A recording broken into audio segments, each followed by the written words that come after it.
जो व्यक्ति बहुत ज़्यादा गरीब हो, बहुत कंगाल हो, लक्ष्मी नहीं आ रही हो, बहुत तकलीफ में हो, कर्जा बहुत ज़्यादा हो, उसको कुछ नहीं करना। सोमवार की सोमवार शाम के समय बेलपत्री के पेड़ के नीचे थोड़ी सी शक्कर या गुड़ डालकर एक दिया रखकर घी की बत्ती लगाकर जलाकर जाओ, अपने आप कर्जा चूकना चालू हो जाता है, कर्जा नहीं रहता। उसी तरह बेलपत्री के पेड़ के नीचे सोमवार की सोमवार शाम के समय दिया लगाने पर हमारे घर में कितना भी कर्जा हो सब चुक जाए। क्यों? माता लक्ष्मी को भगवान शिव ने कहा था, लक्ष्मी तेरा विवाह मैं भगवान नारायण के साथ कर रहा हूं, तो नारायण के चरणों में तो रहेगी, पर एक बात याद रख, माता पार्वती के नयन अश्रु से प्रकट हुए बेलपत्र के नीचे शाम के समय पर तेरा निवास होगा। तो प्रतिदिन शाम के समय पर बेलपत्र के पेड़ के नीचे बैठकर नारायण की आराधना करेगी। जो तेरे नाम का दिया बेलपत्र के पेड़ के नीचे लगाएगा, उसका घर संपदा से भर जाएगा। प्रदोष, शिवरात्रि, सोमवार की अष्टमी, ये वो तिथियां हैं, ये वो वार हैं। अगर कोई भूल से भी शंकर भगवान के शिवलिंग का निर्माण करता है या अपने घर में रखे हुए शिवलिंग पर शमी पत्र को समर्पित कर देता है, तो जिंदगी में उसका बाल बांका हो ही नहीं सकता। प्रदोष के शमी पत्र में बल होता है। प्रदोष काल के समय पर वट वृक्ष के नीचे दिया लगाया जाता है। वट वृक्ष के नीचे लौंग का मात्र भोग रख दिया जाता है। लौंग मात्र, अगर वट वृक्ष के नीचे दिया लगाकर एक लौंग का जल या लौंग भगवान वटकेश्वर महादेव के नाम से भी अगर शिव को समर्पित करी है, तो ये निश्चित है कि कर्जा कितना भी भारी होगा वो कर्जा चूकेगा जरूर, और कहीं ना कहीं से लक्ष्मी की व्यवस्था देवाधिदेव महादेव करेंगे। शिव महापुराण तो यहां तक कहती है कि आपका कोई काम अटक रहा है, कोई काम नहीं हो रहा, बहुत परेशान हो गए, बहुत थक गए उस काम के लिए, सबके हाथ भी जोड़ लिए, सबके पास होकर आ गए, पर वो काम बढ़ ही नहीं रहा, तो निवेदन करते हैं घी के दिए में काली तिल डालकर सोमवार के दिन शंकर जी के मंदिर के सामने तुम रुका जी का नाम लेकर दिया लगाकर, जिस काम को तुमने दुनिया के आगे कहकर देख लिया, कर देख लिया, नहीं हुआ, उस कार्य को एक बार दिया लगाकर निवेदन कर फिर जाकर देखना, काम आगे बढ़कर ही रहेगा, छूटेगा। देवी कथा में 2 दीप का वर्णन किया, आज फिर कथा में 2 दीप का वर्णन कर। कितना भी दुख है, संपदा नहीं है, बहुत कष्ट का जीवन चल रहा है, बहुत तकलीफ का जीवन चल रहा है, 2 जगह पर दीप लगाना चालू कर दो। प्रदोष काल में, मतलब शाम का समय, सूरज ढलने का जब समय हो, उस समय एक दीप बेलपत्र के वृक्ष के नीचे, दूसरा दीप भगवान शंकर के मंदिर पर। प्रदोष काल में जब ये 2 दीप लगना प्रारंभ हो जाते हैं, तो भगवान अपने चारों हाथों से आपको संपदा देना प्रारंभ कर देते हैं। वो कुबरेश्वर महादेव बनकर धन वैभव देना प्रारंभ। और दोनों दीप फूल बत्ती के होना चाहिए, लंबी बत्ती के नहीं। एक लंबी बत्ती होती है, एक गोल बत्ती होती है, फूल बत्ती, दोनों दीप फूल बत्ती। मां सती ने जब भगवान शंकर के लिए आराधना साधना करी थी और भगवान भोलेनाथ जी से वर प्राप्त करा था, तो माता सती ने भी ये साधना ऐसे ही करी, और माता सती को शिव मिले थे। किसी सोमवार को 3 नियम बना लो। जिस दिन मेरा भोले बाबा तुम पर कृपा कर दे, उस दिन सोमवार का एक नियम बना कि महीने का एक सोमवार मुझे ऐसा करना है, 3 नियम धारण करना है महीने के सोमवार को। पहला, सुबेरे जाकर शंकर भगवान को 1 लोटा जल चढ़ाना है। दूसरा, दोपहर के समय पर जाकर मुझे बेलपत्री के वृक्ष के नीचे एक चावल का दाना रखकर बेलपत्री की 7, 11, 21, 108, 51 जितनी परिक्रमा आप लगा सकते हो वो लगाना है। और तीसरा, बेलपत्री के वृक्ष के नीचे और शंकर के मंदिर के दरवाजे पर मुझे एक घी का दीपक लगाना है। बस ये 3 नियम जिसने महीने में एक बार ले लिया, समझ लो उसको पीछे हटने की जरूरत ही नहीं, वो आगे ही बढ़े।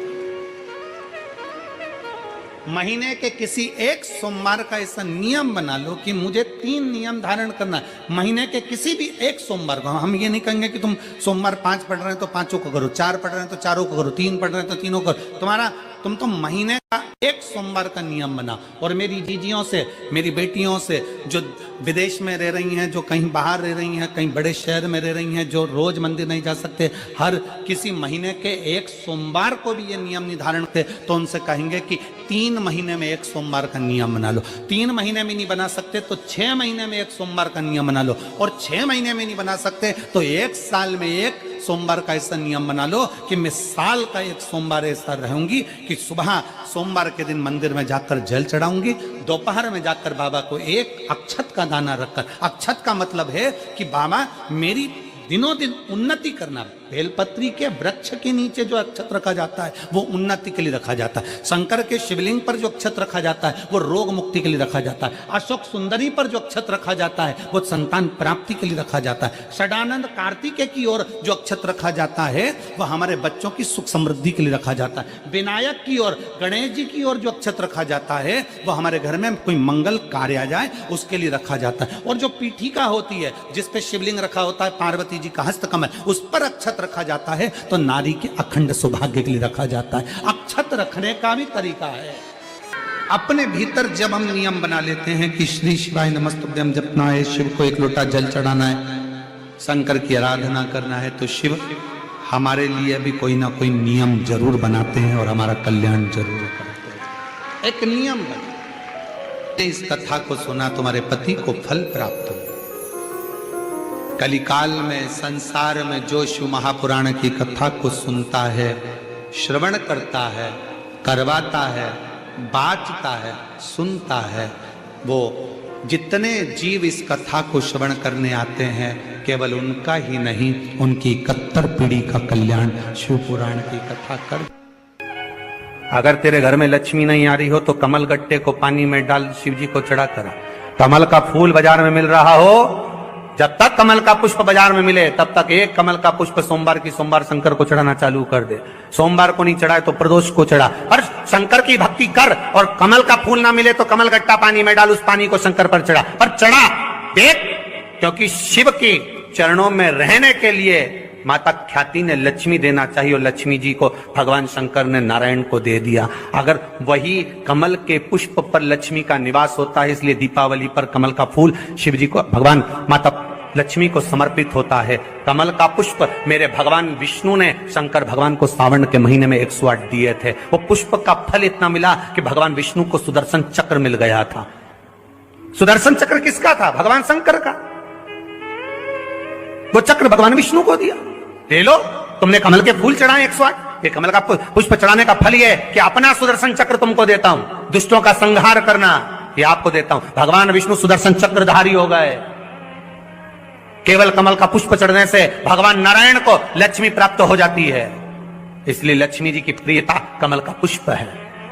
वो कमल के पुष्प का जल, कमल का जल या कमल गट्टे का जल शंकर पर आप प्रदोष की प्रदोष, सोमवार की सोमवार नहीं आ रही ना लक्ष्मी, पैसा नहीं आ रहा, अब आपने सब दूर माथा टेक लिया, चढ़ाना चालू करो। एक कमल गट्टा पानी में डालो, उस पानी को शिव जी को चढ़ाओ, चढ़ाइए। मिल जाए कमल का फूल, जब तक मिल रहा है, अभी ठंडक में तो मिल ही जाता है, कमल का पुष्प मिले, मंगवा लिया, चढ़ा दिया। सोमवार की सोमवार, नहीं तो प्रदोष की प्रदोष चढ़ाओ, 5-6 प्रदोष करके देखो, कहीं सीवर वाला महाराज झूठ तो नहीं बोल रहा। बेलपत्री की मध्य पत्ती पर,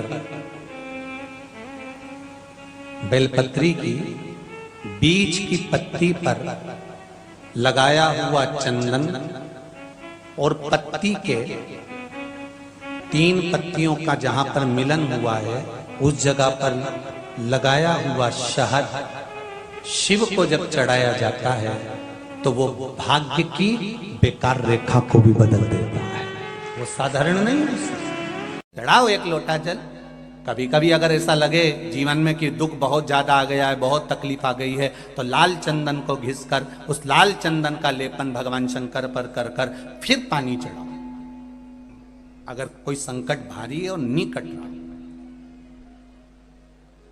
जैसे किसी नारी का गर्भ नहीं ठहर रहा, 15 साल हो गए, 20 साल हो गए, 25 साल, जैसे इसने लिखा एक माता ने कि 18 साल की बेटी हो गई थी पर संतान में पुत्र नहीं, तो उसने भाव से कथा सुनी।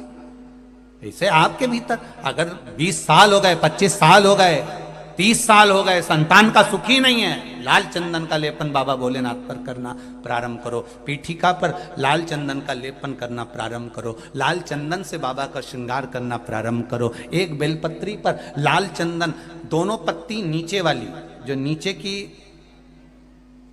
नीचे की जो 2 पत्ती होती है इस पे लाल चंदन, और बीच वाली पत्ती पर पीला चंदन लगाकर बाबा के शिवलिंग को समर्पित करिए, बाबा से प्रार्थना करिए, रोज प्रार्थना करो। परंतु एक बात का स्मरण रहे, 25 साल हो गए, 20 साल हो गए, 30 साल हो गए, संतान नहीं, तो पहले जल से अभिषेक कराना, अभिषेक कराकर उस जल का आचमन करने के बाद हाथ को खासा करना, धोना, उसके बाद में फिर वापिस बाबा का स्नान कराओ, फिर चंदन का लेपन कराओ, फिर 1 लोटा जल चढ़ाकर बाबा का स्नान कराओ। बाबा का बड़ा सुंदर भाव से लाल चंदन से जो अभिषेक करता है, बाबा को लेपन कर कर फिर जल चढ़ समर्पित करता है, निश्चित है उसकी गोदी मेरा देव अधिदेव महादेव जरूर भरता है, ये निश्चितता है। हम तो बेटियों से भी कहते हैं, जिसका विवाह नहीं हो रहा हो, 25 साल, 30 साल, 27 साल, 28 साल, 32 साल, 40 साल हो गए हो, नहीं हो रहा हो बेटा बेटी का विवाह, उसे लाल चंदन का प्रयोग अशोक सुंदरी वाली जगह पर 7 बिंदी लाल चंदन की लगाकर 7 बेलपत्र 7 बिंदी पर रखिए और महाराज अपनी कामना कर कर भगवान से आइए, बाबा देगा, करेगा, 3-4 महीने में विवाह पक्का करेगा। ये लाल चंदन की महत्वता है शिव तत्व। अगर बहुत ज्यादा तकलीफ है, बहुत ज्यादा दुखी हो, बहुत कष्ट है, बहुत परेशानी है और हमारा कष्ट कट ही नहीं रहा, हमारा दुख मिट ही नहीं रहा, कुछ मत करो, एक काम करो, बेलपत्र को लेकर जाना तो बीच वाले पत्ते पर शहद लगाना। क्या लगाना? शहद। और ये दोनों पत्ते पर घी लगाना। क्या लगाना? घी। और ऐसा कैसे? बीच वाले पत्ते पर शहद और आसपास के दोनों पत्ते पर घी लगाना, लगाकर शंकर जी पे जल चढ़ाकर अपने मन की कामना कर कर शंकर भगवान का जो शिवलिंग रहता है उस शिवलिंग के सामने उसको ऐसे चिपकाकर और आ जाना। आप केवल 5 सोमवार करके देखो, आपका दुख तुरंत मिटेगा, तकलीफ तुरंत मिटेगी, कष्ट तुरंत कटेगा। पृथ्वी का मृत्यु लोक का देव है महादेव। मेरी जीजियों,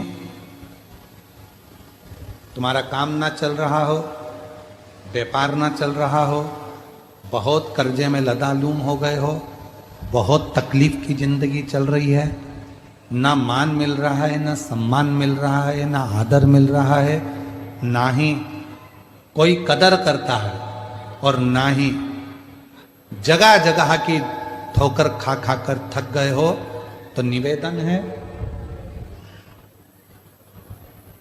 एक बेलपत्र, एक कनेर का फूल, एक दुर्वा, एक चावल का दाना, और वो चावल का दाना भी लाल चंदन में भींगा हुआ। जलाधारी का मुख होता है उत्तर की ओर, आप दक्षिण की ओर आराम से बैठो, श्री शिवाय नमस्तुभ्यम बोलकर, अपना नाम गोत्र बोलकर, अपनी कामना कर कर, एक बेलपत्र, एक कनेर का पुष्प, एक दुर्वा, एक चावल का दाना जिसको तुमने लाल चंदन से भिंगोया है, वो शिवलिंग पर उत्तर की ओर मुख कर कर दक्षिण में बैठकर बाबा को सोमवार प्रदोष काल में, मतलब शाम का जो सूर्य डूबने का जो समय होता है, बस उसी प्रदोष काल के अंतर्गत यदि घी का दीप जलाकर बाबा को अगर एक बेलपत्री, कनेर का पुष्प, दुर्वा और लाल चावल चंदन का अगर चढ़ाना प्रारंभ कर दिया, 5 या 6 सोमवार निकलेंगे, धीरे धीरे मेरा बाबा तुम्हारा हाथ पकड़कर तुम्हें मंजिल तक छोड़ना प्रारंभ। जिसके